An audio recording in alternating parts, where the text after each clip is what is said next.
ഒടുവിൽ കേരളം കാത്തിരുന്ന വാർത്തയെത്തി. മലയാളത്തിന്റെ മെഗാസ്റ്റാർ മമ്മൂട്ടി ആരോഗ്യവാനാണ്. മമ്മൂട്ടിയുടെ സന്തത സഹചാരിയും നിർമ്മാതാവുമായ ആന്റോ ജോസഫ് ഫേസ്ബുക്കിലൂടെ വിവരം പങ്കുവച്ചതോടെ രാഷ്ട്രീയ സാംസ്കാരിക ചലച്ചിത്ര രംഗത്ത് നിരവധി പേർ മമ്മൂട്ടിക്ക് ആശംസകളുമായെത്തി.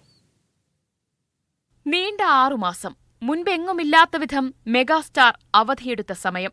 ഒടുവിൽ കേരളം ഒന്നാകെ കാത്തിരുന്ന വാർത്ത. മലയാളത്തിന്റെ മമ്മൂട്ടി തിരികെ വരുന്നു. ആരോഗ്യ പ്രശ്നങ്ങളാൽ ചെന്നൈയിൽ ചികിത്സയിലായിരുന്ന താരത്തിന്റെ എല്ലാ ടെസ്റ്റുകളുടെ ഫലവും പുറത്തുവന്നതോടെ മമ്മൂട്ടി പൂർണ്ണ ആരോഗ്യവാനെന്ന് ഡോക്ടർമാർ സാക്ഷ്യപ്പെടുത്തി. വാർത്ത കേൾക്കാൻ കാത്തിരുന്ന പോലെ മമ്മൂട്ടിക്ക് ആശംസകളുമായി സിനിമാ ലോകം ഒന്നടങ്കം മത്സരിച്ചു. മമ്മൂട്ടിയുടെ കവിളിൽ മുത്തമിടുന്ന ചിത്രം മോഹൻലാൽ പങ്കുവച്ചു. ഇച്ചാക്കി എന്ന വിളിയോടെ ആരാധകർ കമന്റിലും.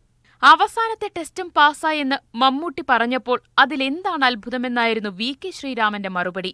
എല്ലാം ഓക്കെ എന്ന് മമ്മൂട്ടിയുടെ സന്തത സഹചാരി രമേശ് പിഷാരടിയും ഫേസ്ബുക്കിൽ കുറിച്ചു. പുതിയ മുഖവുമായി മമ്മൂട്ടി എത്തുമെന്ന് സഹോദരിയുടെ മകൻ അഷ്കർ സൗദാൻ പറഞ്ഞു. പൂർണ്ണ ആരോഗ്യവാനായിട്ട് തന്നെയാണ് ഇരിക്കുന്നത്. ഇപ്പോഴും വലിയ പ്രശ്നങ്ങളൊന്നുമില്ലായിരുന്നു. അദ്ദേഹം കുറച്ചൊന്ന് റെസ്റ്റ് എടുത്ത് പുതിയ രൂപത്തിൽ വരാൻ വേണ്ടി ഒന്ന് മാറി നിൽക്കുകയായിരുന്നു. അടുത്ത മാസം എന്തായാലും വരും. ആ വരവൊരു വലിയ വരവായിരിക്കും. മന്ത്രി വി ശിവൻകുട്ടിയും സ്പീക്കർ AN ഷംസീറും പ്രതിപക്ഷ നേതാവ് VD സതീശനും KC വേണുഗോപാലും അടക്കം പ്രമുഖ കോൺഗ്രസ് നേതാക്കളും ആശംസകൾ നേർന്നു.